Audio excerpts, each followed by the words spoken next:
Awdotara Yurabjalo chu. Ayo kibaruya dobe munumunu na. Akila kibaruya akadi. Kosebe. Kadaka ko femini siriawe.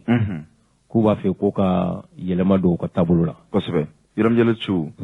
Seben fura y'a fɔ min ye CEDEAO jɛkulu maaw ye k'u ye hakilina minnu bɛna kɛ sababu ye u ka se ka wele bila Mali marabaaw ma u ka sigi ka kuma kɛ ka se ka ɲɔgɔn faamuya walasa min ye cɛmancɛ fanga ye a taacogoya ye kalafili koɲɛw ka se ka bila sen kan fanga ka se ka di jamana kɔnɔden gansaw ma janvier kalo tile 16 ni n'o bɛnna dimanche ma CEDEAO jɛkulu ɲɛma n'o ye Jean-Claude Kwasi Buru ye ale ka bɔlɔlɔ sanfɛ a ye sɛbɛnfura bɔ k'a fɔ min ye CEDEAO jɛkulu maaw ye u kɔni labilalen don ka Mali jamana ɲɛmaw kɔnɔ u ka se ka sigi ka kuma kɛ min bɛ kɛ sababu ɲuman ye ɲɔgɔn faamuya ka se ka sɔrɔ min ye gɛrɛndɛn ye n'o bin bɛ Mali jamana kan ka se ka wuli ka bɔ an ka jamana kan sɛbɛnfura fana na kunnafoniya caman y'a jira k'a fɔ ko min ye Niger jamana ɲɛmaa ye n'o ye Mohamed Bazoum ye ale ka wulikajɔ fanga bonyana kosɛbɛ ni waati laban in na min bɛ se ka kɛ sababu ye ko gɛrɛndɛn ka wuli ka bɔ Mali jamana kan o kɛra sababu ye a ko a sera ka se CEDEAO jamana ɲɛmaa caman ma ka se ka hakilinaw yira o la k'a fɔ ale b'a fɛ u ka wele bila Mali marabaaw ma u ka sigi ka kuma kɛ ka hakili jagabɔ kɛ min bɛ kɛ sababu ye ɲɔgɔn faamuya ka sabati CEDEAO jamana ɲɛmaaw ale ni Mali cɛmancɛ fanga ɲɛmaaw ni ɲɔgɔn cɛ o waleya ninnu n'u ta k'u lajɛ CEDEAO jamanaw kɔni datugulen don Mali ɲɛ min ye ɲangini ye ɲangini kɔni a bɛna kɛ sababu ye gɛlɛya kɔni a bɛ ka ɲɛsin Mali ma cogo min a bɛ ka ɲɛsin CEDEAO jamanaw fana ma o cogoya kelen na min ye Faransi fana ye ale kun kɛlen bɛ ka dansigi kɛ a ka pankuru n'o ye Air France ye o yamaruya tɛ tuguni o kana Mali jamana kan nka a yirala k'a fɔ ko Faransi kɔni ye kuma ɲɔgɔnya la sabati ni Mali ɲɛmaaw ni ɲɔgɔn cɛ a bɛna kɛ sababu ye Faransi pankuru kɔni a bɛna wuli n'a wulila ka bɔ Faransi a bɛna Moritani n'a bɔra Moritani a bɛ sɔrɔ ka na Mali kɔnɔ an b'a jigiya k'a fɔ ko hakilinaw ko olu sabatira ka ban nka min ye jamana tɔw ye n'o ye CEDEAO jamanaw ye minnu kɛlen bɛ ka dansigi kɛ u ka pankuru la u k'a kɛlen bɛ ka gɛlɛyaba lase u ma o de kɛra sababu ye u caman kɔni wulilen don bi u k'a jira k'a fɔ u bɛna u seko bɛɛ lajɛlen kɛ min ye CEDEAO jamana ɲɛmaaw ye ani Mali taw u ka se ka sigi ka kuma ka ɲɔgɔn faamuya gɛlɛya in a ka se ka wuli ka bɔ jamana ninnu bɛɛ lajɛlen kan Abdou Yiram Jalo Chu nin ko in daminɛ an y'a fɔ ko an kelen tɛ kosɛbɛ o de la maa hakili juru carilen don ko o ye bataki ci u ma ko CEDEAO kosɛbɛ ko merci pour l'embargo n'i jiginna kɔlɔn kɔnɔ ka fɛn in ci kosɛbɛ i m'a kɛ mɔgɔ la i y'a k'i yɛrɛ de la o i kelen de b'a kasa laminɛ o tiɲɛ tɛ embargo dara Mali kan nka a kɔlɔlɔ kosɛbɛ Sénégal mobili minnu bɛ don Kolokani Kayi sira fɛ kosɛbɛ ko mobili 3,000 tile kɔnɔ nɛgɛ siman ani dumunifɛntɔw ni fɛnw a caman tiɲɛ tɛ siga t'a la an ka misiw bɛ taa i Côte d'Ivoire an ka bagan jagokɛlaw ko o fana tigɛra o tuma embargo a bɛ digi olu u m'a miiri kosɛbɛ u hakili la k'a fɔ k'a bɛ kɛ anw dɔrɔn de la anw tɛ dɛ a kɔlɔlɔ kosɛbɛ an ka minɛnw tɛ bɔ Dakar port de la u ka camions bɛ don mais nka anw ka minɛn anw dɔrɔn de bɛ taa Dakar port la awɔ n'o tɛ kɔgɔji bɛ Côte d'Ivoire a bɛ Benin a bɛ Mauritanie a bɛ Laginɛ ɔ nka Laginɛ olu y'an balima ye olu ye dayɛlɛ an ye a kɔlɔlɔ bɛ ka se ɔlɔfɔw fana ma don o don u ka mɔgɔw bɛ kuma la don o don ni kunnafonidilaw bɛ kuma la a degun ser'u ma Ala kama ko de don siga t'a la o tɛ k'an wele an ka sigi Ala kama ko de don a bɛ digi an bɛɛ de la o de la maa dɔw ko CEDEAO ko merci pour l'embargo maa caman y'o fɔ mɛnɛ tiɲɛ tɛ siga t'a la mais k'a da an ka jamanaw ɲɛmaaw ka hakilina kan jamana mɔgɔkɔrɔbaw a n'an ka kalankɛlaw a n'an ka diinɛ ɲɛmɔgɔw ka duwawu a tɛ nin ye bɔda bɛ ka sɔrɔ duwawu min kɛra juma don kuranɛjigi minnu kɛra juma kuranɛjigi minnu kɛra Tal Mahamani ka misiri la sibiri don a minɛna dɛ tiɲɛ tɛ siga t'a la u m'a fɔ k'an ka na ko sigi ka fɔ a kɔlɔlɔ t'an kelen kan o ayi o tuma Abdou ni an ka maa welela wulu welelen kuncili ka di u ka taa ni maa y'i wele taa wele jaabi an b'a fɔ ko Ala a barika inshallah alhamdulilahi rabbil alamin tabarikala naumana arajo nyeta yo naumana nyamana adinya nabo ko naumana nyeta jama ko do naumana nyamana adinya nabo ko naumana dogi baru kuma sira naumana nyamana adinya nabo ko naumana tiyati kunundo do naumana nyamana adinya nabo ko naumana arajo nyeta gala naumana nyamana adinya nabo ko naumana jama besigile no naumana jamana adinya nabo ko naumana lame ba jama sigime naumana jamana adinya nabo ko faugana mali kono ni mali ko ka faugana jamana adinya nabo ko naumana ga arajo te kuma bi naumana jamana adinya nabo ambalmau anga jamana nyama colonel Assimi Goïta onungo tene no bena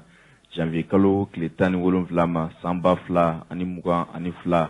min ye Mali lasigiden kura ye Espagne kaw fe jamana ɲɛma ye ale bisimila fanga dagayɔrɔ la kuluba hakilina ni laɲiniw ni y'u ta k'u lajɛ Abdrahamani Babi ale de ye Mali lasigiden kura ye min kan ka bila ka taa Espagne jamana kan ka taa Mali lasigidenw ani maliden minnu bɛ cakɛla ye ka se ka olu dɛmɛ u ka baaraw la ani Mali ni Espagne ka bolodi ɲɔgɔnma a waleyaw ka se ka lasinsin min ye ɲɛta ye sɔrɔ yɛrɛ koɲɛw la u ka se ka lasabati o waleya ninnu bɛɛ lajɛlen ka se ka bila sen kan Abdrahamani Babi a bisimilalen jamana ɲɛmaa fɛ a ko ale bɛ jamana ɲɛmaa fo a ka wulikajɔ ni cɛsiri la wa wulikajɔ ni cɛsiri minnu bɛ ka kɛ jamana ɲɛmaa fɛ n'o ye colonel Assimi Goïta ye a hakilina ni laɲiniw tɛ dɔwɛrɛ ye bi min ye Espagne jamana ni Mali jamana ye u ka se ka fara ɲɔgɔn kan a hakilinaw fana na min ye baara kalanko mɔni yiriwa jamana yɛrɛ nafasɔrɔ siraw la o hakilina ninnu bɛɛ lajɛlen ka se ka lasinsin ale b'a jigiya k'a fɔ jamana ɲɛmaa colonel Assimi Goïta a ka jija fanga ka bon o waleyaw la wa ale fana na i seko bɛɛ lajɛlen kɛ a n'a nɔfɛmaw ani maa minnu kan ka bɔ yan ka taa Mali yɛrɛ nɔrabila kɛ Espagne jamana kan u ka baaraw ka se ka kɛ jamana ɲɛmaa ka laɲini na ani maliden fantan naani bɛɛ lajɛlen ka hakilinaw na ni ye baara ninnu ta k'a lajɛ jamana ɲɛmaa colonel Assimi Goïta a ko ale bɛ min lada nin maa in tulo kan ni o ye Abdrahamani Babi ye ale b'a yira la k'a fɔ maliden bɛɛ lajɛlen de ka danaya b'a kan wa Mali marabaaw fana ka danaya bɛ a kan min bɛ kɛ sababu ye Mali ani Espagne ka bolodi ɲɔgɔnma a baaraw ka se ka sinsin ka ɲɛ a sababu kɛ kabini lawale la Mali ni Espagne jamana bɛ baara kɛ ɲɔgɔn fɛ a baara kɛ ɲɔgɔnna ninnu ni y'u fana ta k'a lajɛ lakanako koɲaw bɛ a la ale ni maliden minnu sigilen bɛ Espagne kaw fɛ yen olu ka baaraw kɛcogoya u ka se ka yiriwa ani u ka se ka ɲɛta lasabati a ko a bɛ min ɲɛfɔ nin maa kofɔlen ye a bɛ taa baara min na baara in ye maliden bɛɛ lajɛlen de ka kalifa ye k'a da a kan o danayaw ni y'u ta k'u lajɛ a na kɛ sababu ye ka se ka dɔ fara Mali jamana ale ni Espagne ka bolodi ɲɔgɔnma baaraw kan nin hakilina ninnu ni y'u ta k'u lajɛ bi k'i b'a ye k'a fɔ a bilala minɛn kɔnɔ k'a sababu kɛ an ka jamana bɛ danko min na bi ka kan maliden fɛn fɛn bɛ yen ni ko kalifara i la i ka i jija cogoya bɛɛ lajɛlen na ka se ka o danaya minɛn fa o de bɛ kɛ sababu ye maa de bɛ yen ni jɔnjɔn taara ka di e ma ka e lakodɔn k'a fɔ e bɛ taa Mali yɛrɛ nɔrabila jamana wɛrɛ la i k'i jija o jamana sariyaw hakilina ni laɲini minnu fɔra i ka olu labato wa baara kɛcogoya ɲuman i kana ɲina i ta kun kɔ waleya ninnu fana n'i y'u ta k'u lajɛ fana maliden minnu sigilen bɛ yen n'u bɛ degun kɔnɔ i seko ni i damayira ye fɛn fɛn i ka o kɛ k'u dɛmɛ tiɲɛ ani kilennenya kan wa kunnafoniya fɛn fɛn bɛ yen ni a sɔrɔla kunnafoniya in ka ta k'a lada jamanatigiw tulo kan a kɛra yen taw ye a kɛra Mali taw ye min bɛ kɛ sababu ye sanga ni waati hakili falen min bɛ kɛ ɲɛta ye jamana fila ma jamana fila bɛɛ lajɛlen ka se ka kala ɲɔgɔn na diɲɛnatigɛ donna nataw la jamana bɛɛ lajɛlen ka se ka tɔnɔ sɔrɔ nin bolodi ɲɔgɔnma in na nin hakilina ninnu la sabatira kunun ko fanga dagayɔrɔ la kuluba an ka jamana ɲɛmaa colonel Assimi Goïta fɛ ale ni Mali yɛrɛ lasigiden kura Espagne jamana kan n'o ye Abdrahamani Babi ye naumana arajo ɲɛtaga yo naumana ɲamana adinya nabo ko naumana ɲɛta jama ko do naumana ɲamana adinya nabo ko naumana dogibaru kuma sera naumana ɲamana adinya nabo ko naumana tiyati kunun do naumana naumana ko naumana arajo nyetagala naumana ko naumana jama be sigile no naumana ko naumana lame ba jama sigime naumana ko faugana mali kono ni mali ko ka faugana ko naumana nga arajo te kuma bi naumana ne faugana ka tinya fo mali de Abdou feminye berebereton far anga wuli moro siribika berebereton te kosebe kuye uka laje bado na be fo ma ko congrès a dailena sibiri do ka kunche kunu ka kunche dimanche kari etumbe kosebe yolomjelo tu ina fo ya fo chogomina far anka wuli moro siribika jekulu tombade do ambalakaw ani sifilankaw ulu ka ɲɔgɔn ye de baaraw kun bɛ sen kan a kɛnɛ ka parti politique caman kun bɛ yen min ye mali kura ye mali kura ka jɔ n'an b'a wele ko le Mali nouveau ale ni Assise nationale de la refondation a koɲa ninnu parti politique ya caman y'a seereya ka fɔ a fanba yɛrɛ hakilina a bɔra Modibo Sidibe la kosɛbɛ ka sabu kɛ ko k'a to fanga la tuma min na Ala ma hinɛna Amadu Tumani Ture la fanga b'ale bolo ani ale ye baara caman kɛ ɲɔgɔn fɛ yɛlɛma caman fana dora jamana marali la o la fanga bɔlen kɔ ATT bolo a sigira k'i ɲɛmadan a farala M5 jɛkulu maaw kan ka kɛ sababu ye ka se ka fanga minɛ Ibrahim Boubacar Keita la Ala ma hinɛ la o bɛɛ lajɛlen tɛmɛlen kɔfɛ min ye jamana kɔni koɲaw ye u ma sigi ka u bolo da u sen kan ni ko bɛ yen u b'u fɛlata n'u hakilinata fɔ hali juma taamakɛyɔrɔ in na a tun bɛ o kɛnɛ fana kan a ka jɛkulu baara in na sibiridon min ye parti politique caman ye i n'a fɔ RPM i n'a fɔ URD o n'a ɲɔgɔnna caman a ɲɛmaabaw olu bɛɛ tun bɛ kɛnɛ kan olu bɛɛ y'a seereya ka fɔ fara an ka wuli jɔyɔrɔ bɛ u la bi jamana yɛrɛ jɔli la wa jamana ɲɛta ani jamana kolosuma hakilina ni fɛɛrɛ minnu kan ka ta n'o bɛ kɛ sababu ye ka se ka Mali basigi lakanako la dunkafa koɲɛw la kalanko hali kɛnɛyako ko fara an ka wuli jɔyɔrɔ ka bon a la kosɛbɛ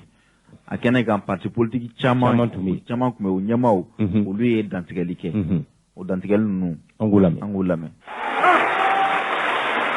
an bɛ bɛɛ fɔ ka bɛɛ waleɲuman dɔn nin kɛnɛ in kan a ka di tuma min bɛɛ ko Modibo a goyara bɛɛ y'i dogo anw bɛ yan ne tɛ fari la ma deli ka se Modibo ka so n t'a dɔn yɔrɔ dɔn yɛrɛ mais n y'a kanu a sigilen filɛ a ka ji tɛ n kɔnɔ a ka dɔrɔmɛ tɛ n kɔnɔ a sigilen jamana in an tɛ dugawu kɛ tuguni koyi an b'an bɔyɔrɔ de ɲini na sisan nin cɛ belebeleba in n'a fɔra élection kɛra o don na Bakulabe 0,11 bon ɲɛta tɛ jamana min kɔnɔ dugawu bɛ nin ko la ne y'a fɔ yan ko n'i ye sulu dayɛlɛ sɔgɔma dununkɔrɔ bɛ bɔ a b'a kama wolo n mako bɛ jɔn na su mana ko a bɛ t'i da b'o la n bɛ le grand révolutionnaire le grand patriote n dɔgɔnin ɲuman Nuhu Togo a bɛ sali kɔnɔ n y'a ye a Mulayi fo prince yɛrɛ bɛ yan dɔ kɛra kuma la sago Modibo hali ni Ala ma fanga d'i ma i kan ka Ala barikada ne mana maa maa ye Modibo c'est la solution n ko mais ni solution don a y'a kan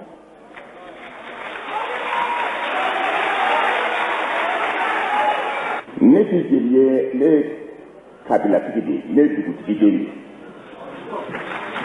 n b'i fo parce que e ni Amadu Tumani Ture nin y'a san 30 ye anw jɛra APD y'i yira an na don min fo ka se bi ma i ye min kɛ Mali ko la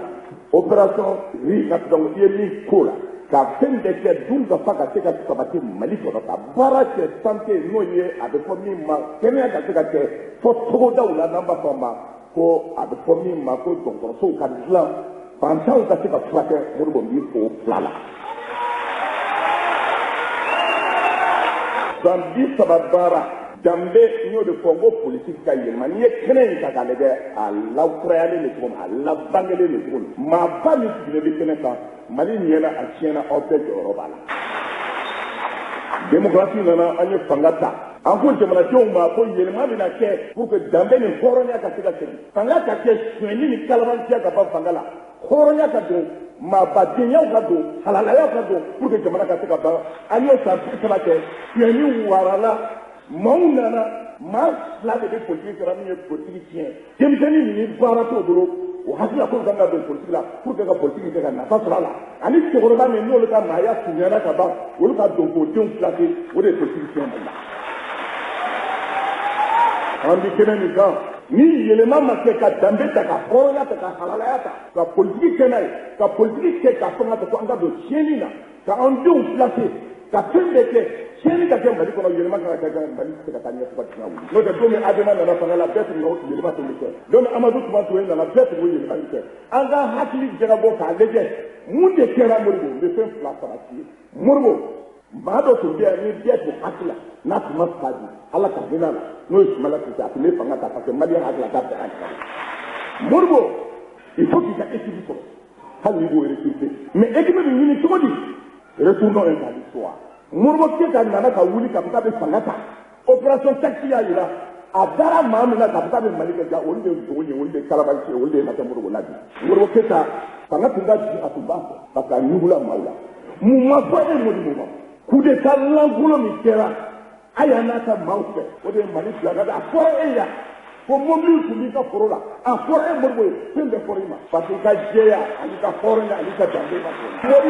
modibo mɔgɔw tugulen t'i la ko parce que ko i ye modibo tugulen mɔgɔw tugulen b'i la parce que i bɔra danbe de la i lamɔna i ka du kɔnɔna na i fa ka du kɔnɔna i ba ka du kɔnɔna na i kɛra minisiri ye i tun bɛ yen maaw b'i bonya i fa ani ba u ka danbe de kama modibo n'i bɔra i ka kɛcogo in na maliyɛnw bɛ segin kan modibo ni mɔgɔ saba kan ka fanga ta i tɔgɔ b'o la mɔgɔ saba la modibo hɔrɔnya danbe halala tiɲɛ ka ban fasow nafolo la ka ban corruption na ka marché di nkalon kan ka ban o la n'i y'o sɔrɔ mali bɛ bɔ ɲɔgɔn na mais modibo maa tɛ se ka kɛ fɛn ye n'i yɛrɛ tɛ maa tɛ se ka kɛ fɛn ye n'i yɛrɛ tɛ mɔgɔw tugulen t'i kɔ yan k'a fɔ ko parce que ko e don 30 ans depuis y'i dɔn 30 ans donc marché dira dɔw ma i sababu ala o nana ko bɛna marché ko bɛna fɔ ko bɛna pourcentage di ma i y'o gɛn modibo i k'i m'o kɛ mali kɔnɔ i k'i m'o k'i yɛrɛ kama i y'a kɛ mali kama modibo il faut bi modibo ne taara mission d'état dɔ la n y'o de fɔ an ye chance sɔrɔ ministère de la défense la n taara n ye ɲininkali kɛ ministre de la défense chinois ma n ko i y'a kɛ cogo jumɛn ka tɛmɛ a ka ca ni san 40 ye an tɛ Chine dɔn nɛgɛso dɔ i b'o bolo an tɛ Chine dɔn se de b'o ka fɔ se b'o ye mais n ko a y'a kɛ cogo jumɛn pour ka développer modibo n'i nana dis à tous les ambassadeurs au cas bourse pour envoyer les enfants du Mali dans l'école du monde. La seule solution pour développer notre pays. Il a fait de démocratie. Bon, il y a de probité morale avérée. Bon, si c'est qu'avocat a tourné il là. Quand il y a un mot de la gauche, en tant que Canada. Mais en tant que Canada, on demande au Canada, car donc, à fond, mon babi. Pendant ala de b'a di a b'a di jɔn ma jɔn min ka d'a ye sinon ne min bɛ kuma la aw fɛ parti de bɛ créer k'i ka fanga de ɲini dɔw bɛ fɔ dire que ah il a l'air très jeune mais ne fila mɔgɔ 7 de bɛ CNT la CNSP la ne fila mɔgɔ 7 ni minnu ye kalan kɛ u tun bɛ n ka groupe la à l'époque j'étais le premier responsable des étudiants o mɔgɔ 7 de bɛ CNSP la ɔ bi fanga bɛ bolo de mɔgɔ tɛ jɔ u la mɔgɔ bɛ kalan tɛmɛ u la o tuma na politique bila b'u kan. Soumana Cissé,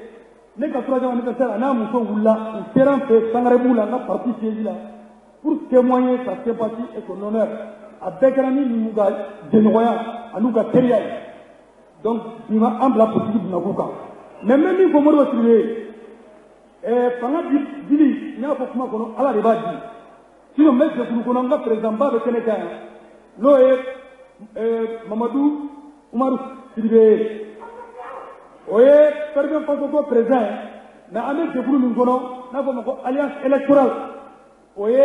an ko fasoko donc mais Mali ni ye parti cayalen parce que mɔgɔ kelen kunko tɛ mɔgɔ kelen ti se mɔgɔ y'a bila i kun na k'i kelen bɛ se i ti se an ye président ye jamana in kɔnɔ yan coup d'état kɛra président min na côté in na 76 partis ale tun ye président sortant de mais il a fallu une fédération de 76 partis. Parti 10 ni woro, o de y'a signé c'est donc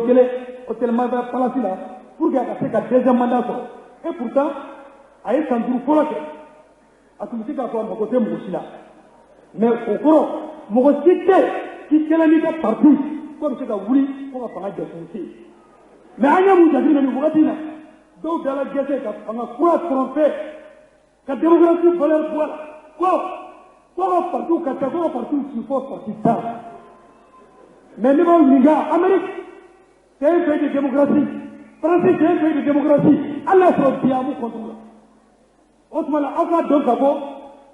gauchiste frontière français, républicain frontière. On va donc avoir, je veux dire, républicain frontière États-Unis, démocratique frontière États-Unis. Parti qui m'ont validé, moi, c'est des centaines de partis.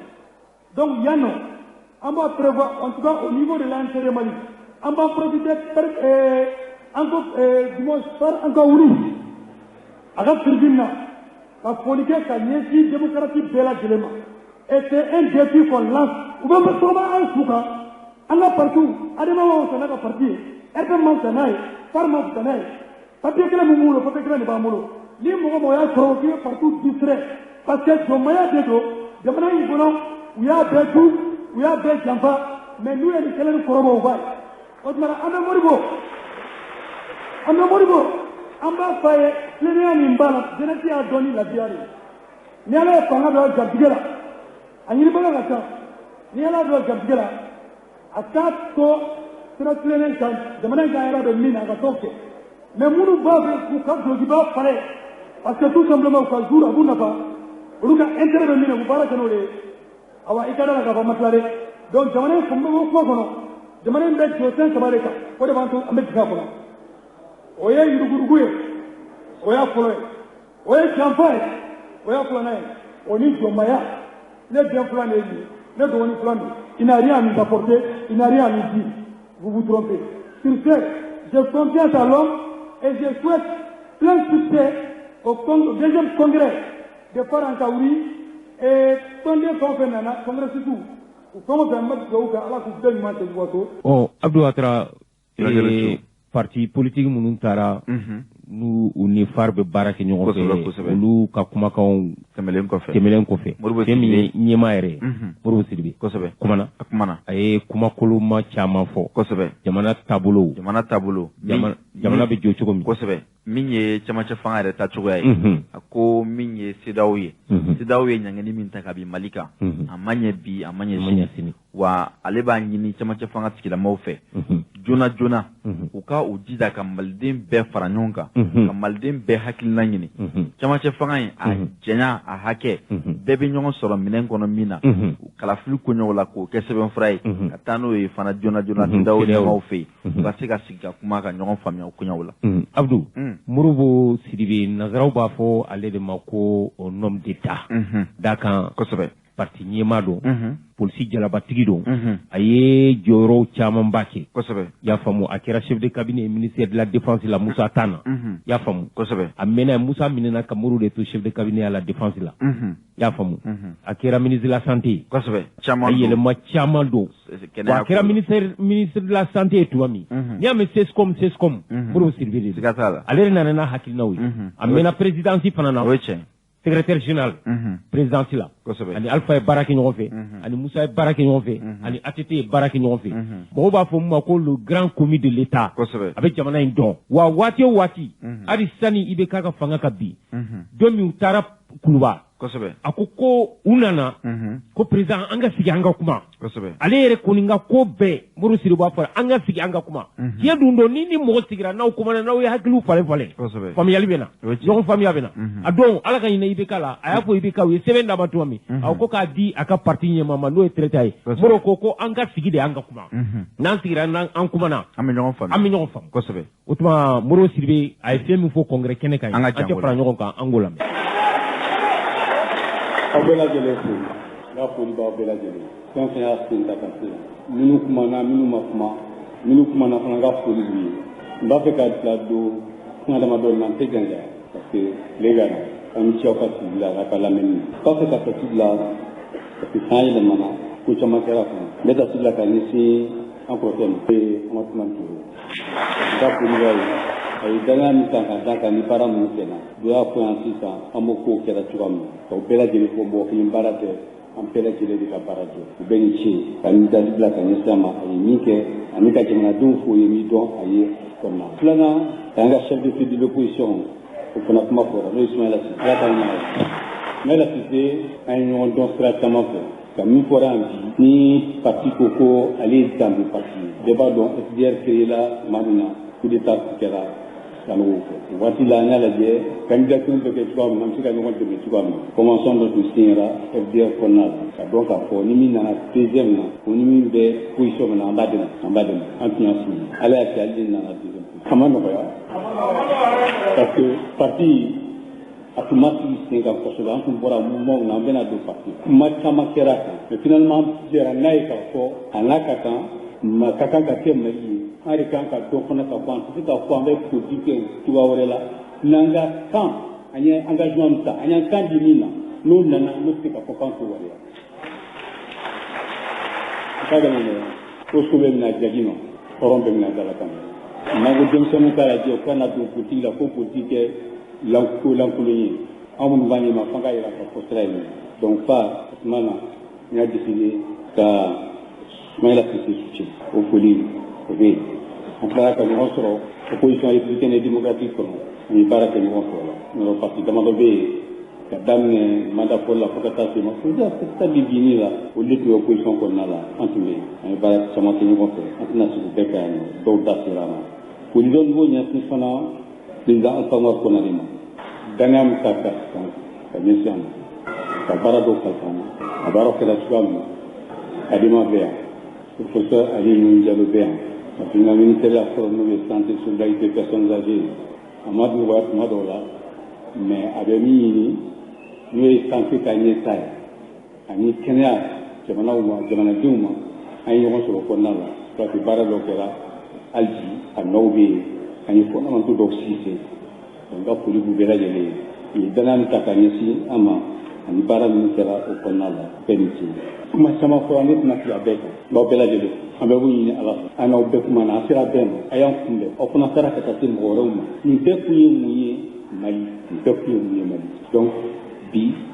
n bɛ sigi a kan min b'an bɛɛ ta lajɛ n'an bɛ se ka kun o kɔnɔna la o ye le Mali en commun an bɛɛ ta bi an bɛɛ jɛ ni Mali ko don ni jamana ko don ni jamanaden ko don an bɛɛ bɛ se ka ɲɔgɔn sɔrɔ kɔnɔna la fɛn dɔ kan min bɛ se ka jamana ni kɔni kɔnɔ ani ka jamana la taa donc kuma ɲɔgɔnya an bɛ continuer a fɛ n'ala sɔnna ka se ka lajɛ an bɛ min kɛ jamanadenw ye o kɔnɔna la an bɛ bɛɛ ni sinsin k'u kɛ o kɔnɔna la donc bɛɛ kɔntɔ bɛɛ lajɛlen kan par tɔndenw ka foli b'aw ye par sympathisants ka foli b'aw bɛɛ lajɛlen ye n b'an ka délégués bɛɛ lajɛlen fo n b'a dɔn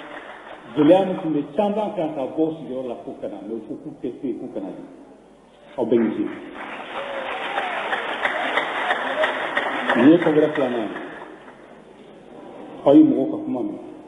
fɛn fɛn tɛmɛna bɛɛ ko fa aw bɛ min kɛ aw ka kɛwalew aw ka kuma aw ka position an b'a dɔn min b'a kɔnɔ an b'a dɔn an bɛ k'aw kɔnɔ min bɛ bɔ aw ka congrès nin kɔnɔ ka se ka baara kɛ n'a ye jamana ma nana o kɔrɔ ye ka fɔ an k'an cɛsiri k'an cɛ cɛsiri min ne tɛmɛ kuma na n bɛna bɔ a la n bɛna sœur dɔ fo o ye madame Sikira kosɛbɛ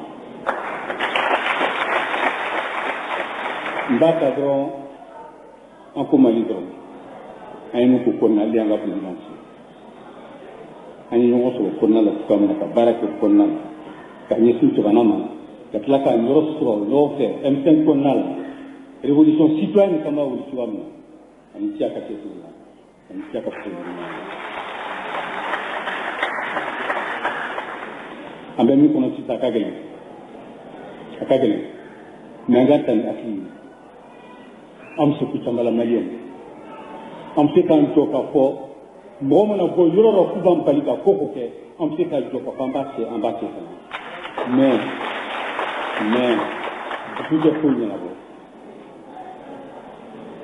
dugu tɛ foyi ɲɛnabɔ bamananw ka kuma tɛ tuma dɔw la i t'i manɔgɔ min fo se o ka fila k'i tɛbɛ fili fili i bɔcogo bɛ gɛlɛya dɛ i bɛ bɔ a bɛ dan fɛ donc an bɛ yɔrɔ min na bi ka mɔgɔw hakili sigi ka bɔlɔko kuma fɔ mɔgɔw ye k'a dɔn an b'a kɛ cogoya min na ka ni kunbɛn o ka kan a kɛra a ma diya n ye fana a ma bɛn an y'a fɔ a ma bɛn u ye dan sɔrɔ ko dɔw la mais bibi in na an b'o bɛɛ kɛ mais an ka hakili sigi ka miiri an bɛ fara ɲɔgɔn kan cogo min an b'a ɲini k'an ka ɲɛmaaw ma cogoya min u ka se ka fara ɲɔgɔn kan an ka lajɛ an bɛ bɔ cogoya min na nin kɔnɔna na kuma ɲɔgɔnyaw na an ka jamanaw kan sigiɲɔgɔnya ka gɛlɛn dɛ sigiɲɔgɔnya ka gɛlɛn dɛ an n'u ye sigiɲɔgɔn de aw tɛ tile fila tile saba ma n'a ma fɔ burukinabe hakɛw fagara sɔrɔdasi sivilisi o kuma la nigériens o kuma la maliens an bɛ se ka fɛn kɛ ka bɔ o la cogo di n'an ma ɲɔgɔn minɛ ka ɲɔgɔn bolo minɛ ka ni kɛlɛ ka disi da la ɲɔgɔn fɛ ka dɔn ka fɔ mali fana kabini waleya an ye président tɔgɔ fɔ Rohey Keita b'o la u y'i jɔ cogoya min na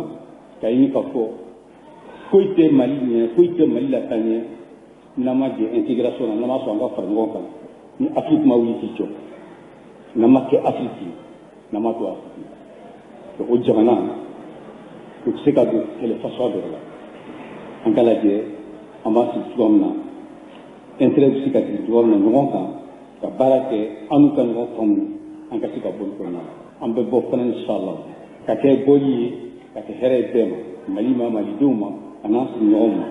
parce que an tɛ taa ɲɔgɔn fɛ n'i ye baara dɔw kɛ ka sira dɔw ci cogoya min na an bɛ se ka diya n'olu ye parce que dɔw port kelen port fila de b'olu bolo mais n'a ye siraw ci ka ɲɛ minnu kɛra ATT tile la ala ka ɲin'a la ka transport yiriwa ka exonération kɛ mɔgɔw ka transport ta ka sira ta ka ɲɛsin port dɔw ma a kɛra cogo min na sɔrɔ an de ta ye port ninnu bɛɛ fɛ mental an de ta y'u bɛɛ ka taa an joli bɛɛ ka sira de ɲɛsin ɲɔgɔn kan o bɛɛ fana intégration na ka ko ye an ka se k'u minɛ k'u ta donc n ka foli b'aw bɛɛ lajɛlen n b'a kun f'aw ye an ye kuma fɛn fɛn mɛn an ye fɛn fɛn mɛn parti politique la a bɛɛ ye jigisigi kuma de ye k'a fɔ an bɛ se ka ko kɛ ɲɔgɔn fɛ an bɛ se ka baara kɛ ɲɔgɔn fɛ a kɛra baro la an b'o kɛ ɲɔgɔn fɛ an bɛ s'aw bɛɛ lajɛlen ma an b'aw fɔ ani dɔw ye ɲɔgɔn ye u y'a fɔ cogoya min na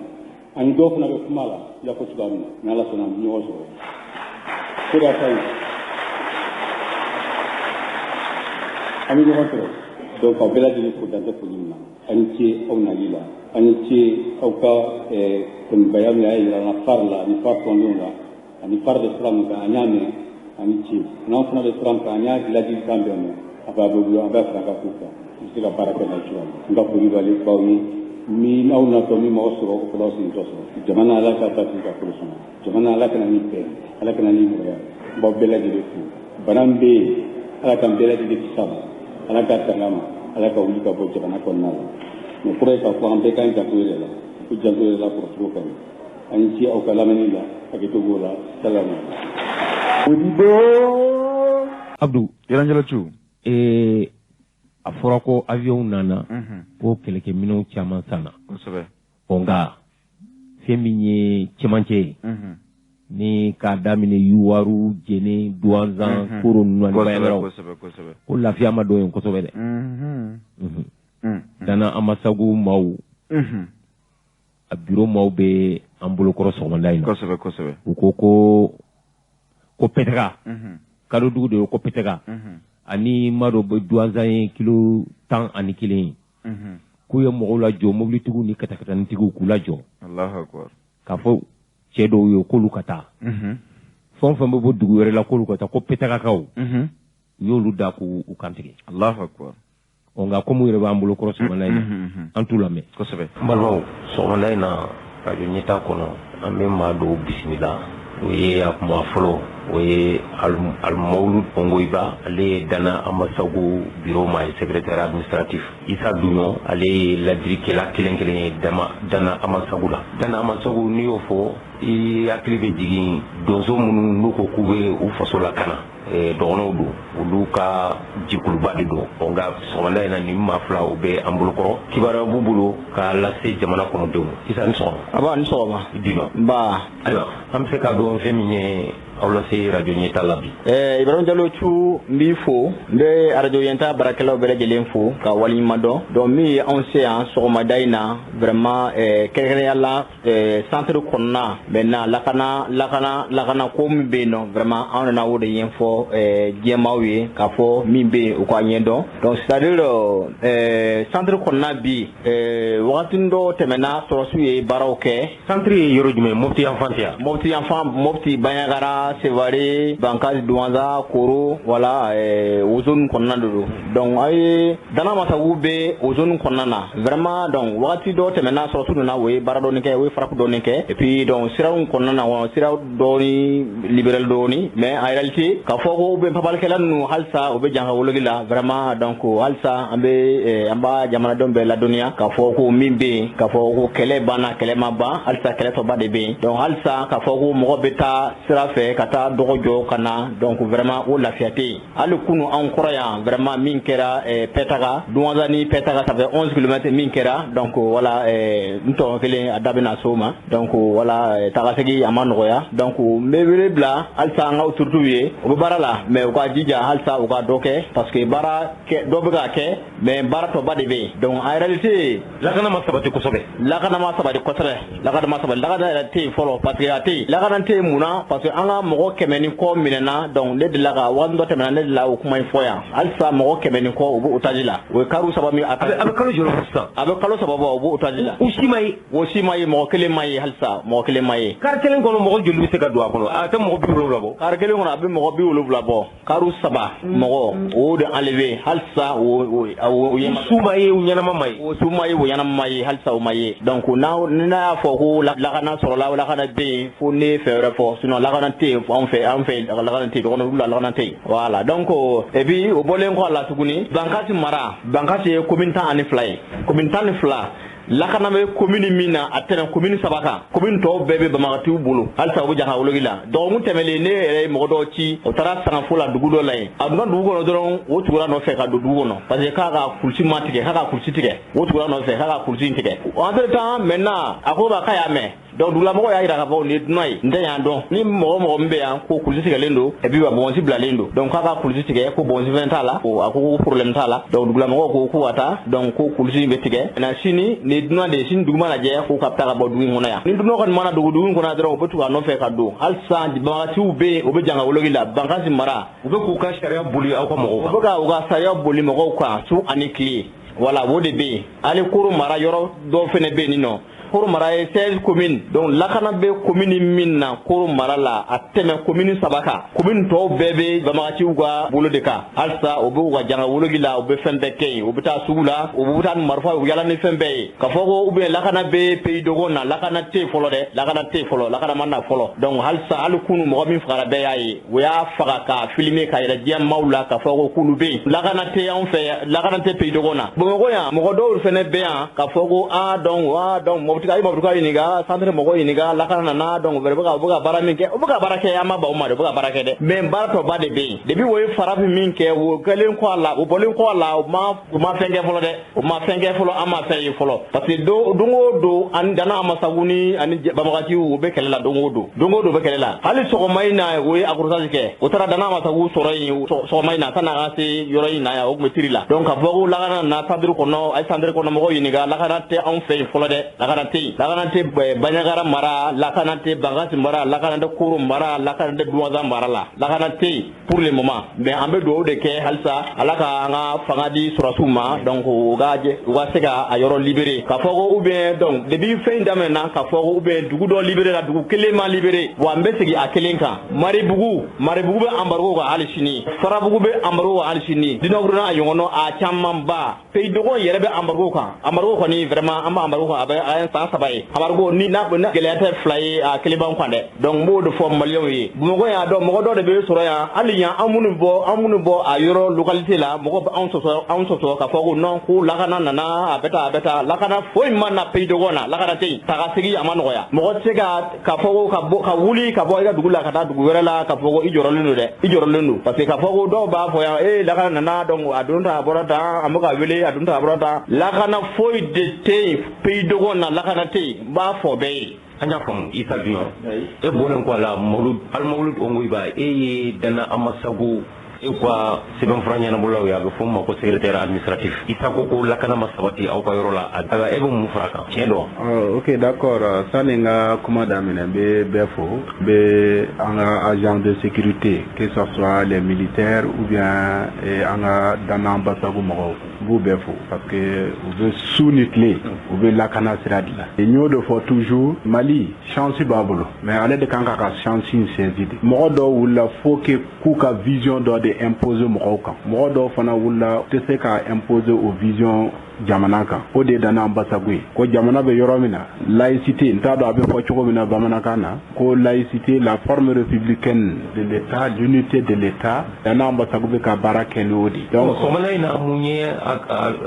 bon mouya ancien juste vraiment kunu fendo de kera entre Drimbe et Petaka. Drimbe ni Douanza c'est 6 km au maximum sinon même moins que 6 et Drimbe ni Petaka fana ça fait 5 km ce qui veut dire que Petaka ni Douanza a été au maximum 11 km quand kilotan kele mais ça fait un bout de temps surtout attaquer Munumbe Kakei c'est des attaques les plus meurtrières avec Kakei Sugudondi pendant un certain temps MINUSMA Kumbe va et vient que et pendant ce temps sécurité donne Kumbe Siraka parce que ouyaye ko ni moro teta sugula okonmai pendant ce temps sécurité donne Kumbe mais depuis que MINUSMA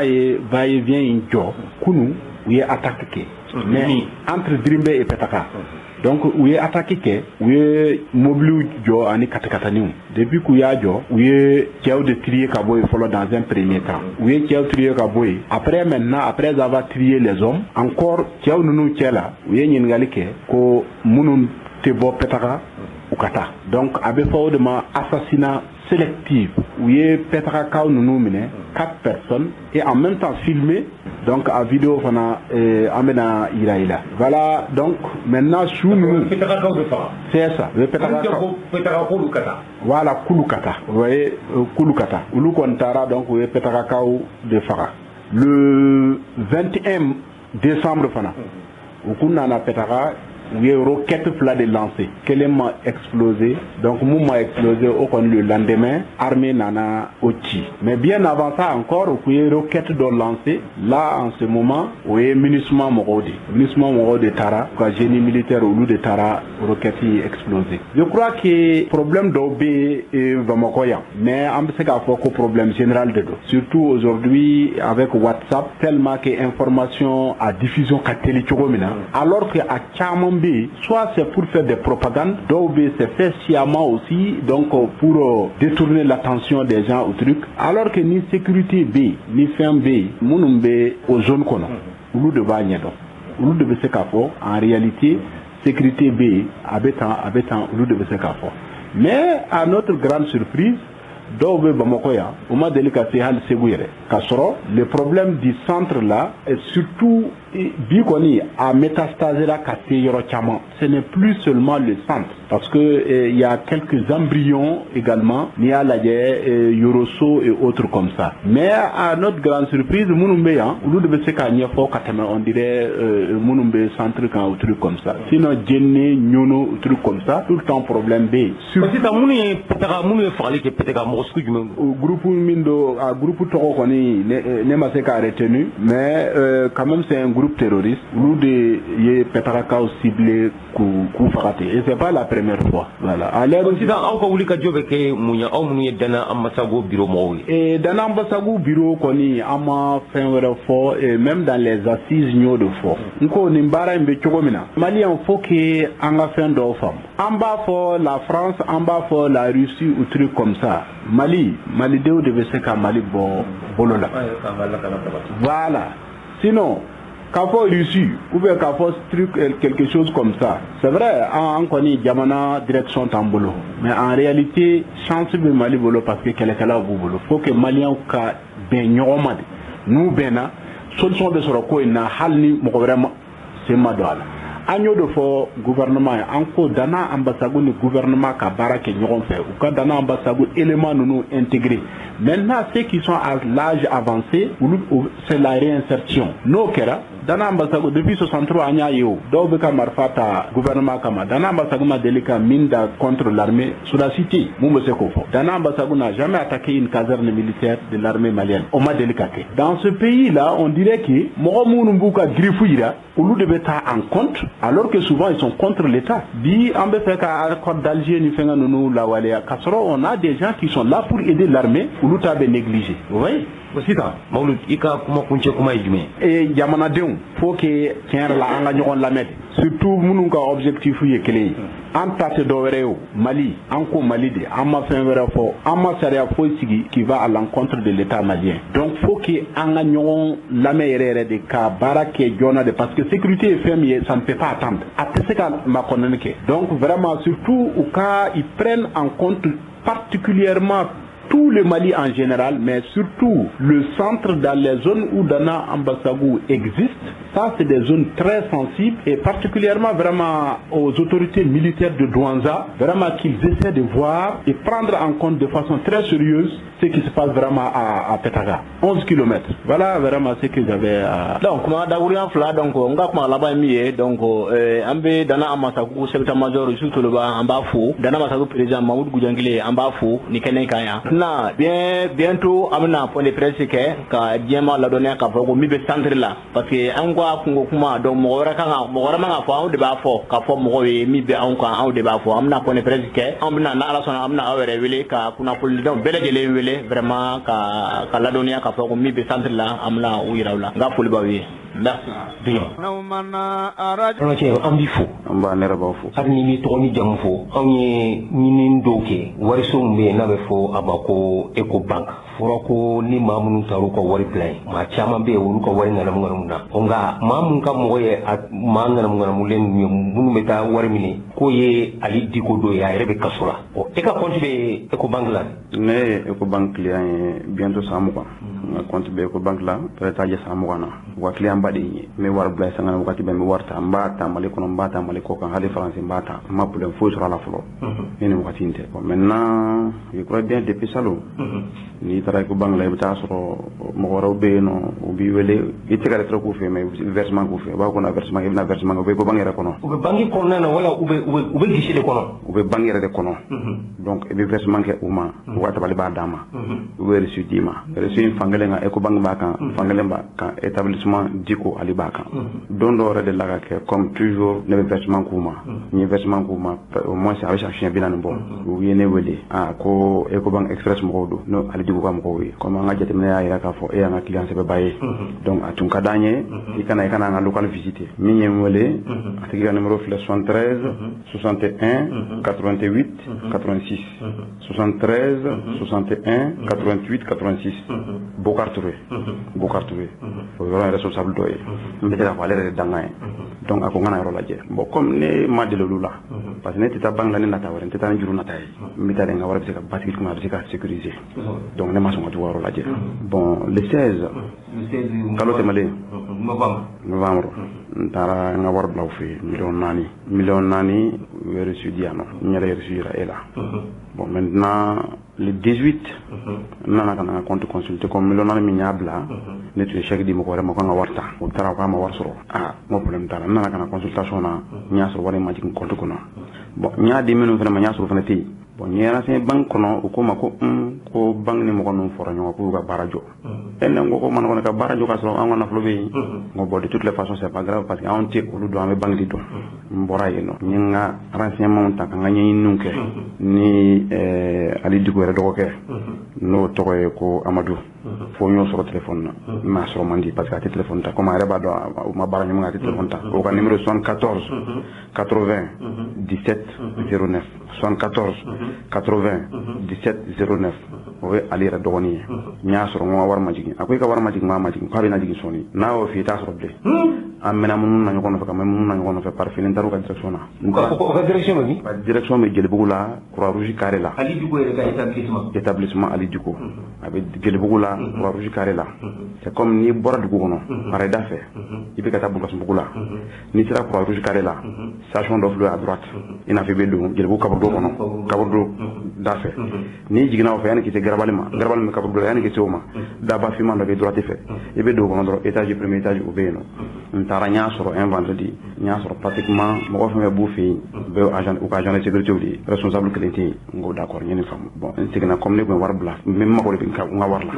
Mais barre de canaille, on va barrer avec toi. On boule la femme, on va faire manière sur le là. Bon, par fini, on va comme à peine tu vois, nous, il y a un city, et j'en a oublié. Avocat Bembo, Natania Fayana. Une taragna pour avocat, avocat comment, qu'au premier abord, Ecobank des responsables. On a Ecobank là, on a service juridique, on a fait une fois. Là, maintenant, nous le même fort, en fonction de ça, on a le même galère. Bon, nous, strata, parce que pratiquement, Ecobank, il y a la voie, nous avons bien, il n'a pas focusé sa banque, quel est le meilleur Moujak, à la bain, pour le premier étage là. Bon, dans la bain, au deuxième étage là, au début, fait un patron, au début, fait un becuna, je crois bien, aller au Av, il sera les maïm, la canam, sur le fait, non, madame Fendon, à l'État chocolat, au début, arrêter la gagne, bon, mais, ou bien, bitum là, donc, ma quand on foyer, acheter de la fille, mais ni coup, ma main avoir sur deux humains, autour de moi, en bas où bon, en bas où mon bac avoir blabi, à batachini, à balo de bala, à démarrer balo de bala, n'a le mot balaké à Tchakabalo, et n'a pas été à Nagona, mania fouille sur le coup. Bon, par finir, on a boué, on est quoi, mais on a 600, ils ont un plein de l'eau, une taraka un an, t'en as plein de ma fouille là, ou qu'on est quoi, gros, le mangata soit transmis, comme une tribunal là, comme du coup, établissement béni des faits, mon problème là, on va plein de tickets à l'digo tokola, à Kama. Mais en temps normal, l'digo télé, le banque de l'eau. Bon, de toutes les façons, en madame l'digo là, une tara tribunal là, il soit transmis, mais soit transmis, dominant, voilà, soit l'digo est bien sur place. Amenez-le déjà. MCA là, président Bala. Ou ça là, t'as qu'à boire un naïe pour les gars entendu. Plein de mimba quand il y a le courage pour ça là, ni affaire là. Donc nous on est victime de mais ne crainte. Victime kacha faut t'avoir tout. Mais bébé caché ni tari. Nous on bureau na bi débundandu. Afro ali digo be kaso mal. Abe, nous de fois on a confirmé abe. Nous tra plein de tickets de manière sur abe. Nous y en a soit transmis de l'année qu'on attend à brigade de gendarmerie là. Ou quoi PV monté, quand a versé dossier là contre lui. Donc en beau stade là. Jusque l'année c'est que nous nous même mingentado parce que en yo galawdi am wardu en bas sa fewla bi drona flatenguna balwaje eko banki na ki danaya banki yetugun kadaka ningana muno be ningana mo blaka do banki kono na ka ta foko ta se mo ka wali na folo ka to di akamoma bon yalo an goni ni de ni banki nyana ma do est-ce que ni de kumbika itse ka kuma ka damateme mais bebi do ni kana tadi ibita so fana do na tado de alitiko koina sinon ne be ko banki na bientôt sam quoi akata fantandro ko ni maliga problème kelen sur ala maliga juruta ala nga warbe blague on toute sécurité ni mako bala ko mbasro malla mbasro jamana waro ko na po Sénégal na ñu ko non mbasro ali France parce que mitaay fene ma problème fo sur ala nga carte ni membolo mi nga baraka nay mais ni zina ka fo na kuma sa sona ni ala ni nyuma bonna e ko bangi ay nete ma dafe ko ma kon bana pew nete ma dafe nga ma tete ma dafe oui ni le ka ma o ma ko ne ma ko rebe ta e ko bana ba fala kan ci jamana ko don ko na flo ka tay ma wore ko ka ta digi ma wore ka konti ko nala e ka kuma konti kuma jume ani la dili kan jume bi bolo ka ni si jamana ko don ma ka da ka mali chama bali ka konti be e ko bangla bon da ko mi ta min fo mal de woni vraiment an jantan yere ba an jantan yere la ko jume ni kana folo bi bolo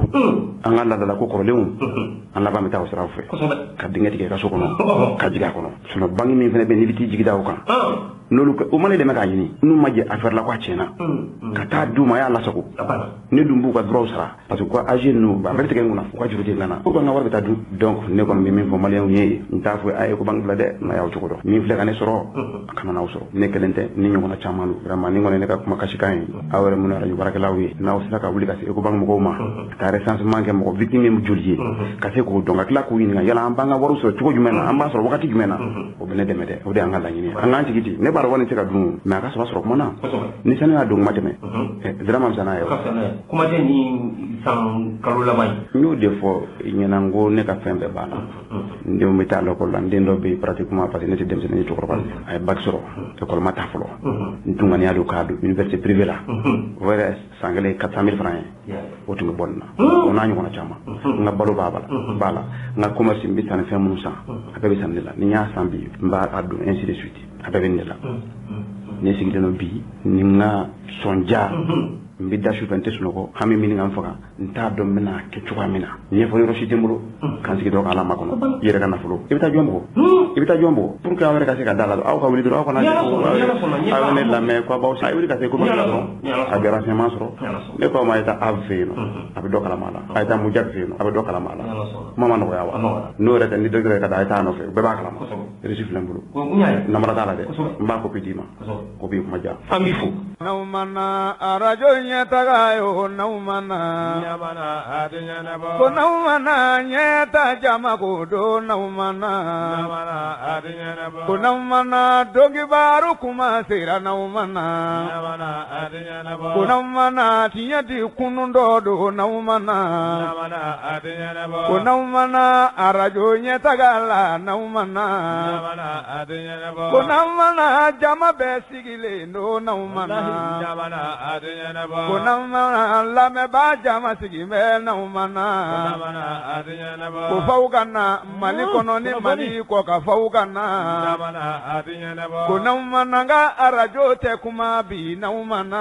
ɲamana a tɛ ɲɛnabɔ ne baw ka na ka tiɲɛ fɔ malidenw ye n k'aw ka na ɲamana a tɛ ɲɛnabɔ ko baw ka na tiɲɛ k'a fɔ jamanadenw ye n'an mana ɲamana a tɛ ɲɛnabɔ ko aw ka na tiɲɛ fɔ jamanatigi ye n'aw mana ɲamana a tɛ ɲɛnabɔ n'aw mana nafa tɛ nkalon na tun n'aw mana ɲamana a tɛ ɲɛnabɔ ko a ye na tiɲɛ k'a fɔ jama ye n'aw ka na ɲamana a tɛ ɲɛnabɔ jamanadenw ni min bɛ tiɲɛ de fɔ ɲɛta ta ɲama a tɛ ɲɛnabɔ ko n'i bɛ tiɲɛ fɛ arajo ɲɛtaga ta n'i y'o jɛ ɲamana a tɛ ɲɛnabɔ ko n'i bɛ tiɲɛ fɛ arajo ɲɛtaga ta n'i y'o jɛ ɲamana a tɛ ɲɛnabɔ aw nana arajo ɲɛtaga yo aw nana jama bɛ sɛwara ne mana a tɛ ɲɛnabɔ ne mana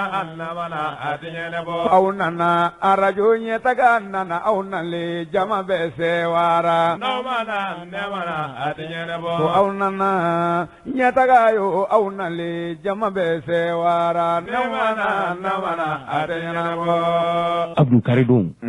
URD kosɛbɛ n'o ye Alama hinala Sumaila Sise ka berebere tɔn kosɛbɛ k'u ye tɔnsigi kɛ k'a kɛra Palais de la Culture la jeliw bada la ye kosɛbɛ e tun bɛ kɛnɛ kan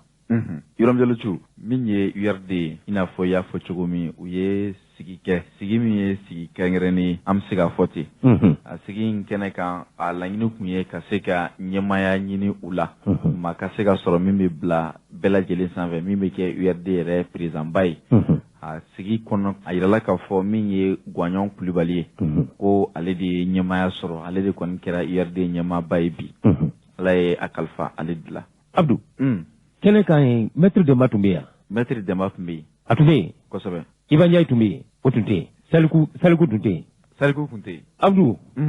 nin de b'a yira kosɛbɛ ko Sumaila ka fatuli a ma kɛ hɛrɛ ye URD ma ne dun ye nin kuma in fɔ yan Sumaila bandon ne ko URD ko banna ka d'a kan nin ye jɛkulu fila de ye sisan Saliku premier vice président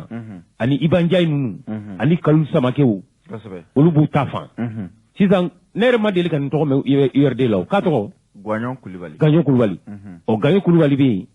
ka kɛ ɲɛmaa ye ale kɛra ɲɛmaa ye Saliku ninnu ka groupe b'u dama a bɛ se yɛrɛ de dɔw fana ko k'u b'a fɛ ko kalata mun bɛ n'ale ko ka bugu kɛ cɛbɔ ye han ne ye nin fɔ yan ne ko n ko Sumaila ka fatuli kɔni URD bɛ ci de a filɛ nin ye URD ninnu ma se ka cogoya si la ka Sumaila ko laminɛ ça ye mɔnɛ ye dɛ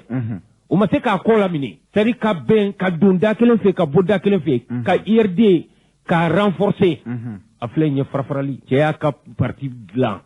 k'a ɲa a bɛ Mali fan bɛɛ URD ye deuxième walima troisième force politique de ye a bɛ yɔrɔ bɛɛ siga t'a la maire camanba b'a bolo conseiller mun b'a bolo a ka ca ni conseiller 2000 ye députés b'a bolo siga t'a la tiɲɛ yɛrɛ la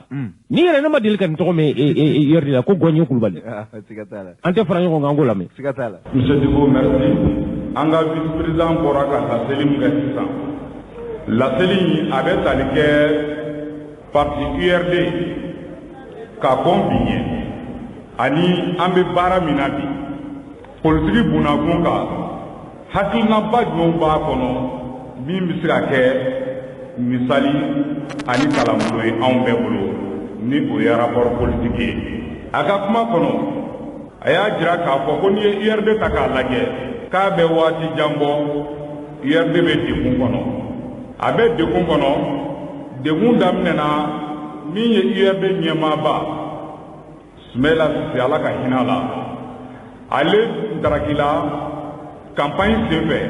kalo 6 a y'o kɛ jihadistes bolo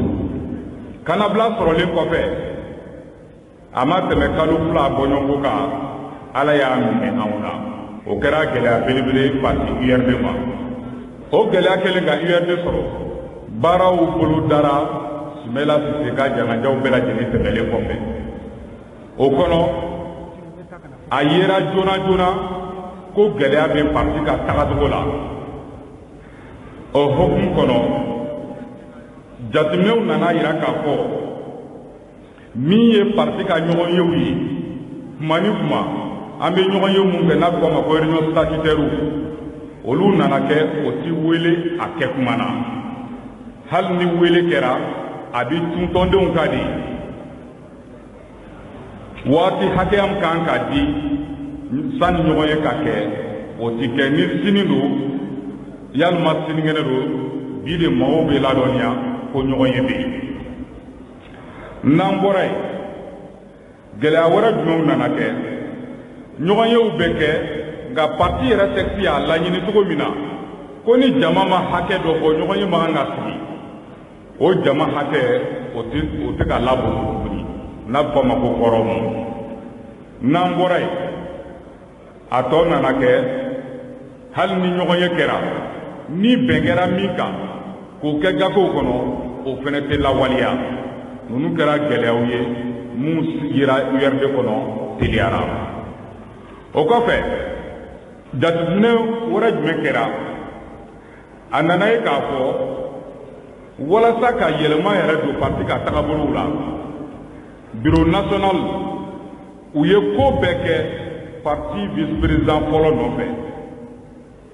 an ka se ka taga jamalajɛna min bɛ kɛ sababu ye maa minnu daɲana ka se ka olu nɔnabila fo ka taa se tagabolo kuraw yɛrɛ dili ma parti la o senfɛ conférence nationale o ɲinina conférence nationale walasa a ka se ka sɔrɔ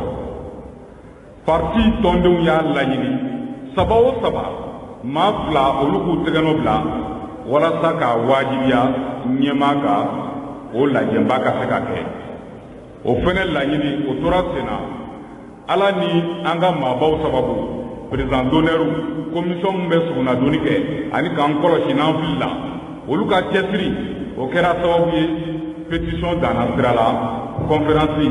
o dira URD ma ka kɛ ni octobre kalo tile 23 ye san 2021 o conférence o nana kɛ cogo di tuguni maaw fɔra u jigi kɔ k'a sababu kɛ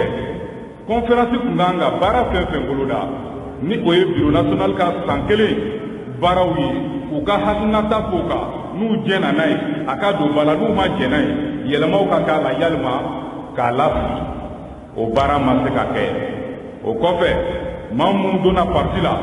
ko olu tun kan ka jɔyɔrɔ sɔrɔ parti kɔnɔna na o fɛnɛ baara ma se ka kɛ a nana kɛ ɲɔgɔn sama-sama ye ɲɛ foyi ma sɔrɔ ko la déléguéw nana cogo min na u segira o cogo la laɲiniw ma sabati mun nana ko yɛrɛ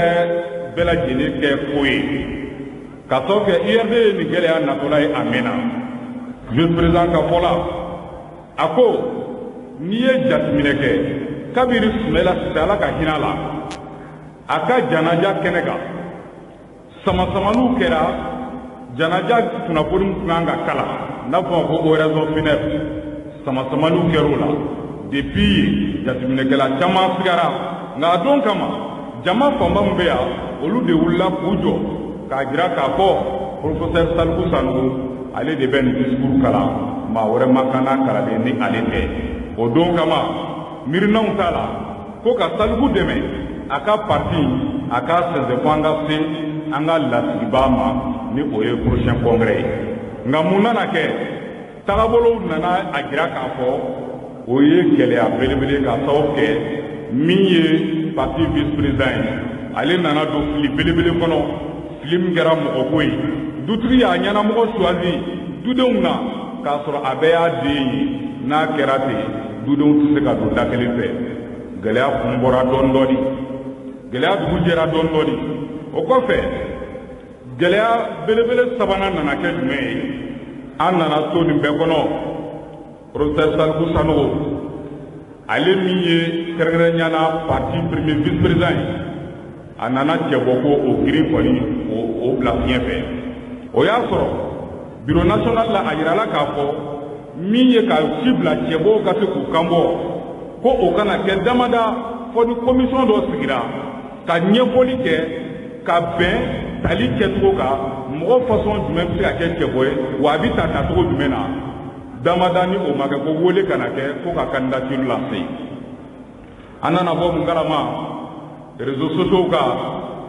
a fɔra ko cɛbɔya ko maaw bɛ se k'u kanbɔ wa maaw bɛ se k'u kanbɔ cogo di ko n'i bɛ section min na i b'a fɛ ka kɛ cɛbɔ ye e bɛ se k'i kanbɔ ye mais ni e tɛ section na n'i ka section ni cɛbɔ tɛ i bolo ko e ni cɛbɔtigiya man kan maaw ye degun sɔrɔ o la kosɛbɛ ni cɛbɔ taara a bɛ ta section bɛɛ de tɔgɔ la n'a fɔra ko ni cɛbɔ tɛ e bolo i ka section na i man kan ka cɛbɔ bɔ o fana kɛra gɛlɛya ye o kɛlen minnu bɛ kuma anw ni ɲɔgɔn cɛ n'o ye commission maaw ye olu wulila k'u jɔ k'a fɔ nin kɛcogo in n'a ma lajɔ a bɛ kɛ baara ye nka o bɛna ta a kɛra o kɛcogo la ka taga cɛbɔw y'u kana bɔ mun nana kɛ gɛlɛya ye cɛbɔ kelen ye yaala daminɛ Mali kɔnɔ a taara Kayi a taara Segu a taara Tɔnbɔkutu a taara Sikaso ale kelen bɛ yaala a bɛ t'i yɛrɛ ko fɔ jamanaden ye cɛbɔ tɔw olu bɛ dibi la k'a sababu kɛ ale ni parti vice président olu jɛn bɛ ko ma olu bɛ se k'u sago kɛ tɔw tɛ se ka fɛn bɔ a la dusumakasa barika nana bonya dɔɔni dɔɔni tɛ tɔ to ko la a laban min balila ni o ye pétition ye k'a wajibiya an ka sigi kɛ ka falen don kow la min ye bureau national jama fanba u y'o baara kelen u tɛmɛna n'o ye u tun bolo kumaɲɔgɔnya min kɛra u ni ɲɔgɔn cɛ k'o bɛ se ka kɛ sababu ye ka gɛlɛya in basi nka min ma fara kan fɛn ma bɔ a la o kɔfɛ mun nana kɛ commission dɔ nana sigi ko o commission cɛbɔ kɔnɔntɔn min y'i kanabɔ ko o commission de bɛ hakili jagabɔ kɛ ka kelen sugandi o la ka laban k'o yira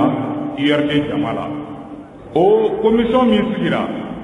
ma façon mun kan ka ta ka bila commission in kɔnɔ o ma kɛ a kɛcogo la a kɛlen dɔw tɔgɔ kɛra commission na n'i y'a lajɛ jateminɛw bɛɛ la commission in a dilanna candidat dɔ de dɛmɛli kama o faamuya sɔrɔlen dɔw tɔgɔ tun bɛ commission na olu ko u tɛ taa nin commission baara la commission kɔni tora baara la yɛrɛ mais maa caman y'i ban a la fo ka na se bi ma o kɔfɛ gɛlɛya wɛrɛ jumɛn nana a nana laɲini ko parti yɛrɛ ka tagabolo n'a bɛ fɔ ko positionnement stratégique ko ka jɛkulu sigi an ka baara kɛ URD bɛ taga ni bolo jumɛn ye don nataw la o fɛnɛ ɲɛ foyi ma sɔrɔ o la ni bɛnkan fɛn fɛn taara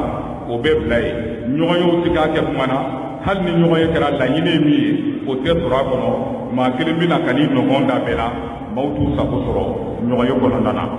o kɔfɛ mun nana kɛ gɛlɛya yɛrɛ tɔ bɛɛ ye sa an ye conférence min kuma fɔ conférence la déléguéw welela maaw ye ɲɔgɔn sɔrɔ nin salle kelen in kɔnɔ yan nka labɛn bɛɛ kɛra u yɛrɛ hakilinamɔgɔ ye mɔgɔ min ye k'olu sigi présidium na olu minnu tɛ ɲɔgɔn sɔsɔ ko la ka tɔw k'olu bali ka sigiyɔrɔ di olu ma a ko nana kɛ anw hakilina ye min ye an b'a latɛmɛ ɲɛjugu ɲɛɲuman o laban laɲini fɛn fɛn tun bɛ conférence kɔnɔ o fɛnɛ ma sɔrɔ n'an bɔra yen gɛlɛya min ni maa yɛrɛ tun ma sigi n'a ye k'a fɔ ko URD tɔndenw bɛ se ka ɲɔgɔn wele fanga la o kɛra kunna sini an kɔrɔ kɔnkɛrɛ bolodalen 2 tiers sɔrɔlen kɔfɛ Salifu ladɔnniya la maa o maa bɛ se ka décision ta a ko la bɛɛ ladɔnniya na o bɛɛ kɔfɛ wulikajɔw kɛra ko ka congrès a bali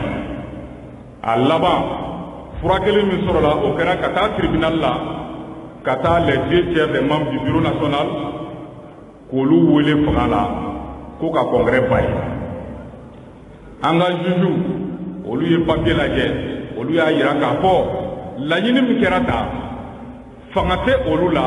se tɛ olu ye ka laɲini a banba les 2/3 kan k'a sababu kɛ URD yɛrɛ sariya gafew kɔnɔ a yirala k'a fɔ an ka sariyakisɛ 58 kuma o kuma maa 3 o 3 ni 2 jɛnna n'a ye ka tɛgɛnɔ bila ko ka sigi kɛ sigi kɛli ye wajibi ye damada ni kow bɛ o cogo la yamaruya tɛ olu bolo ka URD bali a ka sigi la a kɛra n fɔra n jigi kɔ n ye min ɲini ma o sɔrɔ mun wɛrɛ kɛra sɔgɔma in na laɲiniw nana kɛ ka sali kelen k'a da sɔgɔ ko sigi kana kɛ mɔgɔ caman da donna a la ala barika la dayɛlɛla an bɛ an ka sigi la o la bakurunba fɔ la ka kuma kuncɛ min ye congrès extraordinaire n'i ko i ka kun ɲɛfɔ a kun tɛ bila minɛn foyi kɔnɔ fo n'a kɛra URD bitɔ don URD tiɲɛtɔ don an ka wuli k'an jɔ ka URD sama ka bɔ kunbala la aw bɛ yan o de kɛnɛ ka di ɲɛmaaw bɛ yan o de kɛnɛ kan k'a daminɛ kabini sɔgɔma fo ka se sisan ma wa an bɛ ka taa sira min kan hakili la URD a kisira k'a sababu kɛ jaabi min bɛna bɔ bi baara la o de ye ɲɛtaga baara ye jaabi min bɛna bɔ nin baara la o de ye Sumɛla su kunkɔrɔ tali baara ye ka t'i sigi i k'i miiri ka to ka hinɛ kumaw fɔ ka ɲɛjiw bɔ ɲɛji mun yɛrɛ tiɲɛ fansi tɛ a la o tɛ Sumɛla kunkolo kɔrɔ tali ye dɛ a ye min ɲini n'a m'a sɔrɔ a balolen an mun balolen bɛ yan an ka o ɲini k'a kɛ a kɛcogo ɲuman na o de ye Sumɛla kunkɔrɔ tali ye aw ni ce aw yɛrɛ ye hakɛto bɛ kuma kan sallallahu alaihi wa sallam. Kulubali i ka teli bi